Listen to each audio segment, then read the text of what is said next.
Hey there guys, how are you? Welcome to a brand new Q&A, Ask Anything and Everything, where I answer anything and everything that you guys left in the comment section on the last Q&A video. So with all of that said, let me take a drink of my liquid, hang on. Whoa! Wait, where'd you get that? From the Slurpee machine in the back. That's embalming fluid. Does it have aspartame in it? Anyway, guys, that was my reenactment for the movie Dumb and Dumber 2, which comes out on Blu-ray February 17th. The movie, once again, has everyone's favorite dumb duo, Harry and Lloyd, played by Jim Carrey and Jeff Daniels. And also, if you guys want to check out scenes and bonus clips from the movie, behind-the-scenes stuff, you can click the annotation right here, link down below in the description box. Yeah, so check that out, give it a look, and let's jump into your questions.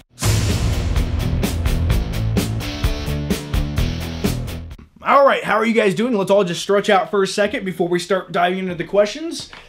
And we're good. Let's do this. Alright, what's happening right now? I don't know. The first question is, what's the worst film you remember seeing in theaters before your YouTube days? Well, you know, now I do. That's a good question. And I like that you threw in there before my YouTube days, because now that I make YouTube videos consistently, I purposely go to see bad movies sometimes because I know they're going to be bad, but I'm like, I have to talk about it in a video. But before I made YouTube videos, I was a little bit more selective, and you know, not necessarily some of the worst movies I've ever seen in the theater, but the ones I can remember the most that disappointed me were Matrix Reloaded and Matrix Revolutions. In Matrix Reloaded, I went to see the movie with a whole bunch of friends.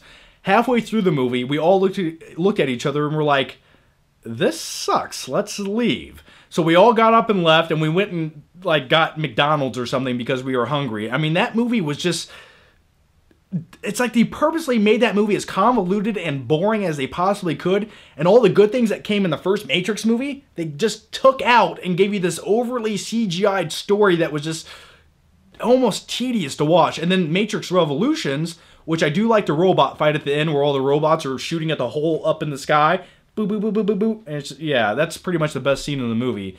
But that movie, I remember I went on a date with a girl. When did that movie come out? 2003? 2003, maybe? 4?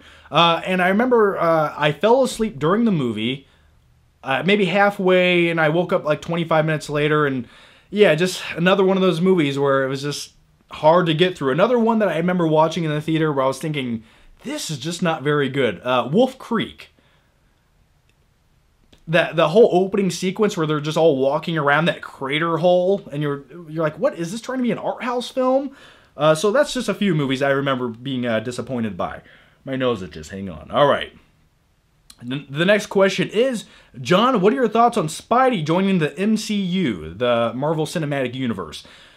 Alright, I actually made a movie news video all about this. You guys can check that video out over my FlickPick channel, link down below. But my quick thoughts, it's about time. Yes, Spider-Man is still owned by Sony, but he's going to go in that direction that we all wanted to see him go. And what direction is that? Well, it's a good direction. It's like, hey, we're going to make good movies now. Because The Amazing Spider-Man 2 was an abomination against humanity.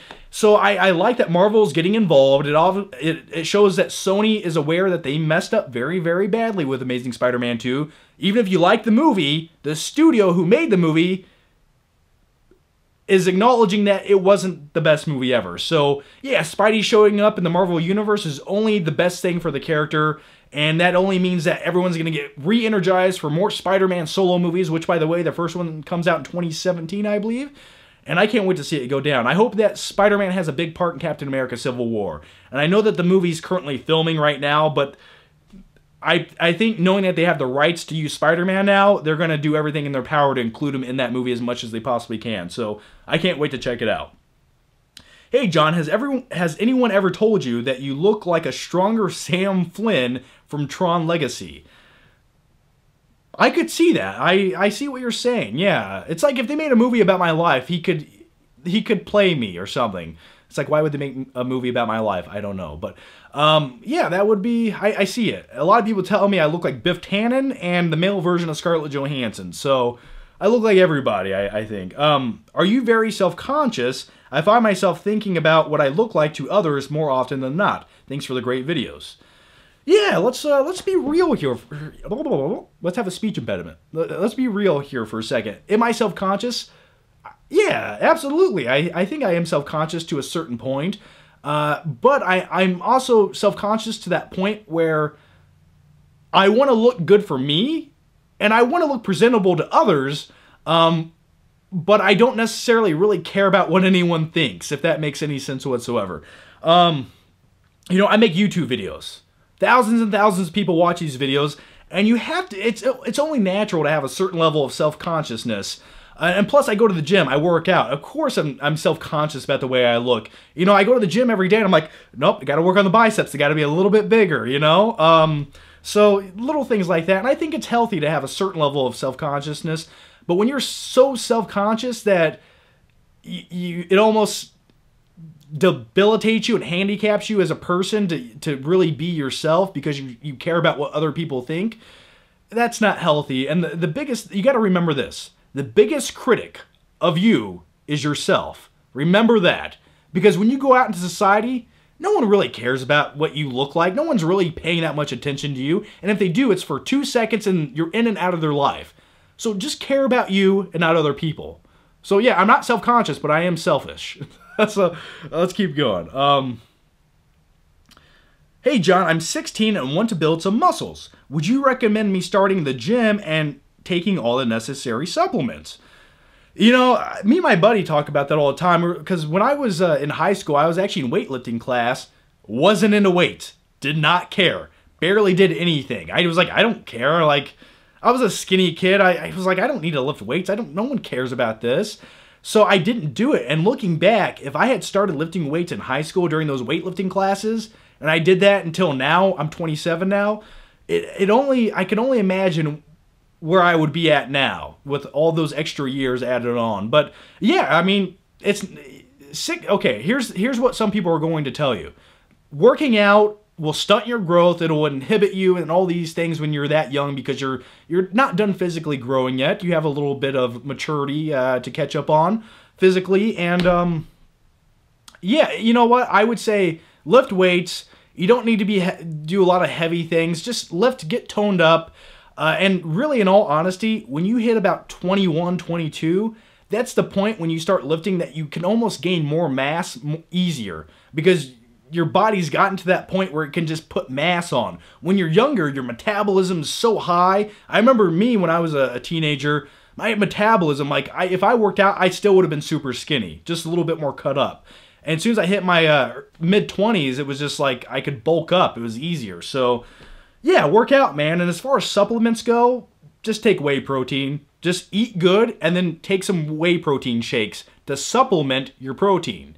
All right? So, yeah, go for it. Good luck. Hey, John, how much of your arm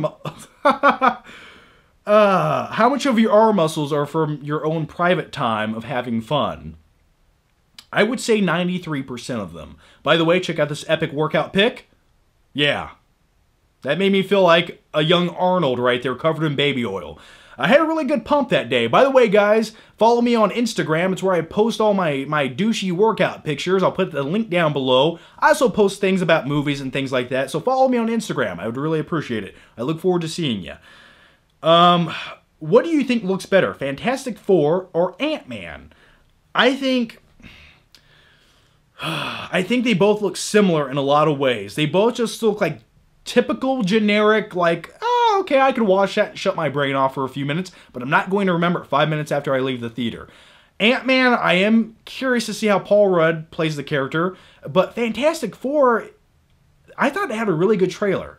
I really thought the trailer for that movie looked intriguing. I liked the tone that they were going for, so both trailers are kind of like, meh, but they're both okay looking at the same time. They both look competent, but a little bit bland at the same time. If I had to really pick one, if I could pick one to watch right now, I'd probably watch Ant-Man right now. I feel like that'll be the slightly better movie.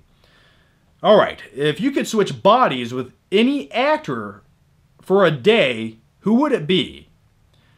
And if you could play any villain in a movie, who would it be? If I could be any actor's body for a day. You know what? How about I just jump into some actress's body for a day? You know what I mean? Like, I could be Scarlett Johansson for a day. I don't even need to leave the house. I just stay inside all day and just have a good time. And if I could play any villain, I would probably play... I don't know. It would be fun to be Bane from The Dark Knight Rises. Or I don't know.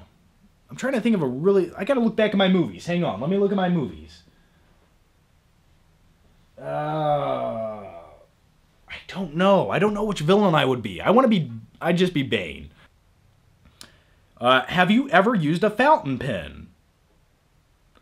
Next question. What program do you use for your thumbnails? A fountain pen. Like, why would you ask that? Which program do I use? I use Photoshop for my thumbnails, and yeah, that's what I use. And you know the biggest thing, the thing I hate most when making video thumbnails is there's so many things you can pick and choose from. I want to put them all into the video thumbnail, but you have to, you know, you pick one thing, you only have so much space. I hate it. Because it's like you have all these great ideas, but you can't utilize any of them. Do you play video games? I did for a couple weeks. I got an Xbox One, was playing Call of Duty, and I just got bored with it. I get bored with video games now after like a day of playing them. I'm just like, I'd rather be doing something else. And the other thing is, when I want to be entertained, when I just want to have fun and be entertained, I don't feel like doing things. I feel like just laying there watching something. So, can you do a John Malkovich impression? It's abysmal. That was terrible. We're just gonna go with that. It's abysmal. Hey John, have you ever fallen asleep whilst watching a movie in the cinema? If so, what was it? We actually talked about that a little bit earlier. It was both the Matrix movies. Hey John, can you... actually, I almost fell asleep in 50 Shades of Grey last night. For about 3 minutes, I fell asleep. Because the movie's just not very good.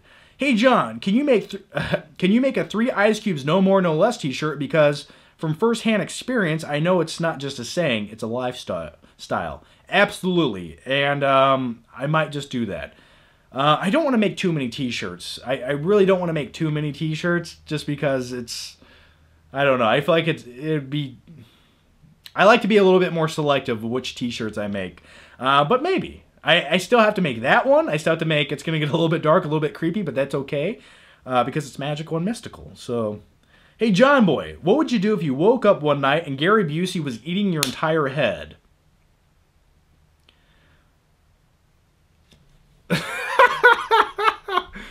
Probably the best question I've ever had. I don't know. It's Gary Busey. You just kind of take it. And the last question is, can you do an impression of Michael Bay? And here it goes. You guys ready? Hang on. I'm Michael Bay. My movies are awful. That's my Michael Bay impression. And actually, you know what? I enjoy the movie The Rock. I've said that once. I'll say it again. The movie The Rock is good. And a few of his other movies are good, but Michael Bay, he's lost his mind. Too many explosions will do that. So anyway, guys, I think that's going to wrap up the Q&A. And as always, ask anything and everything down below in the comments section. Thanks for watching, guys. And oh, by the way, if you haven't already, make sure you check out the last Flick Trip video where we go to pick up the movie Nightcrawler. Yeah, it's a really good Flick Trip video. I think you guys will like it, so I'll put a link to that down below. Thanks for watching, guys, and I'll see you next time.